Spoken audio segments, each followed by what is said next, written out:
الزمالك ومسلسل إهدار الفرص، تعادل مع غزل المحلة. غزل المحلة يعني مش عارف، في حاجة كده بتتقال بس مش هينفع أقولها. غزل المحلة تعادلوا معانا يا جدعان. احنا ضيعنا 5 نقط في آخر ماتشين، خسارة من الأهلي وتعادل مع المحل، وقبلها تعادل مع الجون. لا إله إلا الله. سبحان مغير الأحوال. الدنيا اتقلبت عليك كلها في لحظة. كل حاجة اتقلبت عليك، كل حاجة بقت فريرة عمال يعك، الزمالك عمال يعك، مدافعين كله زفت. انت ليه؟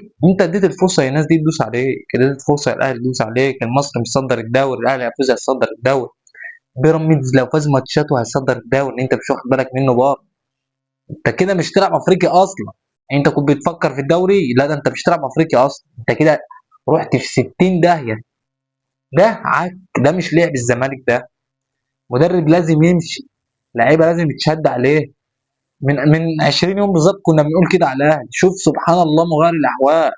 شوف ايه اللي حصل دلوقتي، الدنيا اتقلبت عليك على طول في جولتين ثلاثه، الدنيا اتقلبت عليه. ده لعب الزمالك ده، هو اللي يقع لازم ينداس عليه.